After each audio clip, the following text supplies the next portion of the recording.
Nuk del asnjë. Ky fakt i anullon, i bën zero. Kështu që nuk janë 98 kartona, një tjera me bast. Nuk ka gjë tjetër. E qartë. Por një ministër në detyrë çdo dika ka ndikim sigurisht institucional, por edhe politik nga ana tjetër.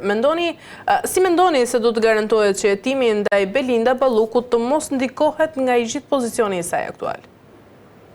Belinda Balluku, unë kam mendimin dhe përsa i njoh politikën, do t'i hiqet mandati, t'i lejohet drejtësisë të bëjë atë që duhet bëjë. Edi Rama ka po gati dhe zgjidhjet, ka po gati dhe emrat, sikur do të zëvendësoj. Por të gjitha tentativa me rezistu deri ku të shkonte. E shefje, murit me kokë nuk i bjet. Qartë.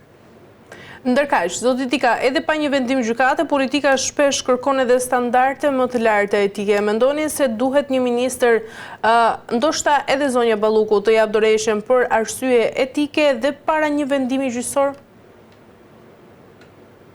Populli ka fjalë bukur, e kanë horë turpi me bukë. Këto standardet i kanë vrarë ditën që kanë ardhur në pushtet.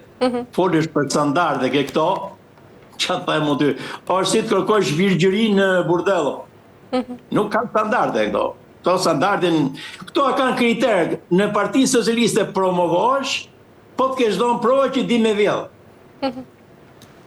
E kanë standard, e kanë sistem. Nuk kanë standard ato, mos. Shikot mu lodhë me kërku standard mërën majorancës politike sot në Shqipëri. Po në Partinë Demokratike, zoti Dika, si funksionon sa i përket etikës? Shiko, unë nuk jem nga ato që e shoh bardhëzi. Unë do të kushafyri të quaj veten militant. Unë jam mbështetës, jam formues i Partisë Demokratike, e mbështes vazhdimisht, jemi politikëve të djata, por kur ka gabime, unë i them. Atë që ja kërkoj miqve të mi të maj që nuk e bojnë në radhë e lindjes, unë në radhë demokratëve e kam bo. Unë kam shpreh qëndrime kritike publikisht për Partinë Demokratike. Nuk kam problem. E qartë, si do të organizohet kjo protestë e thirrur tashmë nga Partia Demokratike zoti Dika dhe cilat janë objektivat? Objektivet, e thash edhe në fillim, është shkundja e sistemit, është tërheqja e vëmendjes të opinionit ndërkombëtar. Bile këtu gjej rastin disa keqadashës që relativizojnë situatën. Ç'a boni protesta? E shkarkoi Ramën? Këto janë ta shohësh me naivitet poshnjor çështjen. As me vend botës kur bëhet një protest, nuk është se shhyn zyrë edhe kapet drejtuesi politik dhe hiqet. Nuk ndodh as në Paris, as në Greqi, kur digjet flaka Athina, nuk ndodh as me vend. As në Shqipëri s'ka si ndodh. Kjo është keqadashje kur bëjnë këto lloj pyetjesh. Edhe keqadashjet nuk meriton as përgjigje. Por qëllimet edhe protesta sapo ishte me datën 10, i arriti qëllimit, shumë medje të mëdha ndërkombëtare sensibilizuar në opinionin ndërkombëtar, po kur themi opinionin ndërkombëtar, në atë opinion ushqen edhe politikanët e atyre shoqërive, dhe të ndryshuan qëndrim, të fiqe për në kushtet 6 muaj para ishte çmenduri. Sot nuk është më çmenduri, sepse një pjesë e madhe e shtetit evropiane ka ndryshuar qëndrim në raport me mbështetjen e qeverisë shqiptare. Kjo është merit e protestave, duhet të njohim. E qartë. Mendoni zoti Dika se protesta e organizuar, pra ajo që sapo ndodhi, ishte brenda të gjitha standardeve, pasi është thënë se janë përdorur të mitur, janë përdorur fëmijët në vijën e parë të protestës dhe aty ku ka përshkallëzuar edhe dhuna? Shiko, po ta krahasojmë me protesta analoge që ka bë vetë majoranca që kritikon, kjo protest ka qenë shumë e butë. Po edhe në vendet më demokratike të Evropës, protestat janë protesta. Po su shpreh një lloj zemërimi me djegjen i kazani plastik, me atëherë çfarë protesta? Dhe këto mendojnë proteste me karafilat bardh, me trëndafila, edhe me shishe parfumi, po nuk janë proteste dhe shumë. E qartë. Mendoni se i gjithë rasti dhe këto zhvillime të fundit që kanë ndodhur tashmë në vendin tonë mund të përdoren si provë e kapjes së shtetit? Unë mendoj që kapja e shtetit Shqipëni nuk ka nevojë për prova të reja. Prova më të mëdha që një kryeministër emëron presidentin pa asnjë lloj kolegjialiteti, siç e ka mëruar Edi Rama 2 herë rresht presidentët, që të shesi ishuj, të shesi copa bregdetje, të bëjë marrëveshje, të japi koncesione territoriale për qendër refugjatësh, pa asnjë lloj diskutimi social. Në Shqipëri kanë harruar shihen, çdo thotë që edhe populli të jetë pjesë e vendimarrjes për interesat e tij.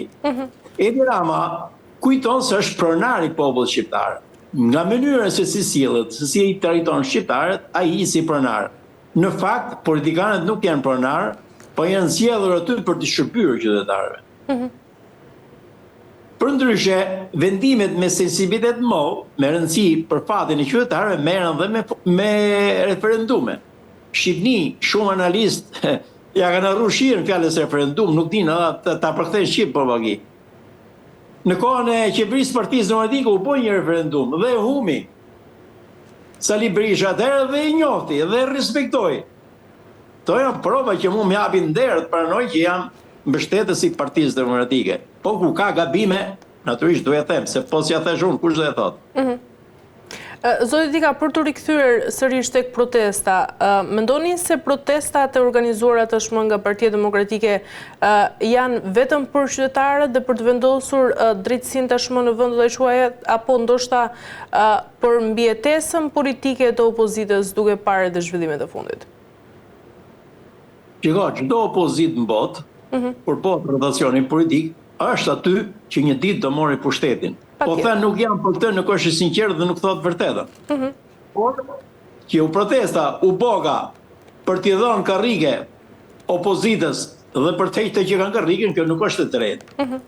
Në programin elektoral që pati Partia Demokratike, pjesë e cilës u bërë dhe unë si kandidat, ishte i shkëlqyeshëm. Vendet dorë tek pensionet, vendet dorë tek çmimet e karburantit, vendet dorë ke minimumi jetik, vendet dorë ke politikat afatgjate për rikthimin e gjakderdhës sociale që Shqipërisë i kanë ikë 1 milion bi dhe bia. Kjo është një gjë shumë e dhimbshme. Me këtë ritëm Shqipëria pas 20 vjetësh do të jetë një fatkeqësi e madhe. Do të shohim më shumë bangladeshës se shqiptarë në Shqipëri pas 20 vjetësh. Por nuk gjenon për këtë punë. Unë nuk pretendoj për karrige, s'kam as si pikë dëshirë të jap karrigën as njërit as tjetrit. Por ama jemi bindur duke heqë nga qeverisja këtë bandë të papërgjeshme që e kanë menën vetëm të pasuron dhe të vjedhin, çdo lloj qeverie që do vi, do jetë më mirë se këto. Pastaj, qeveria teknike nuk presupozon ardhmën e Partisë Demokratike. Presupozon një qeveri neutrale të kryej kushte dhe të jenë vetë qytetarët të vendosin. Nëse nuk pëlqejnë Berishën, pëlqen një tjetër, burim të respektojmë cilin do që të vendosi populli shqiptar me votë lirë. Por Shqipëria është vrarë dhe vota lirë. Po, por zoti Dika, pse qytetarët duhet t'i besojnë sot Partisë Demokratike, kur shumë prej tyre janë zhgënjur edhe nga qeverisit e mëparshme? Shiko, edhe unë kam pas vrejtje për qeverisit e mëparshme, por them drejtën, deri këtu, zullumi kur është shumë larg. Zullumi që kanë bërë qeveritarët e Partisë Demokratike. Unë ne ngriheshim kundër të një qeveritari të Partisë Demokratike kur merreshim vesh i gruaja vet ka hap një lokal. E quheshim korrupsion shumë madh. Sot nuk bëhet fjalë fare për lokale. Lokali sot numërohet graticel. Sot dhuratat janë marramence, sot shqipat janë marramence.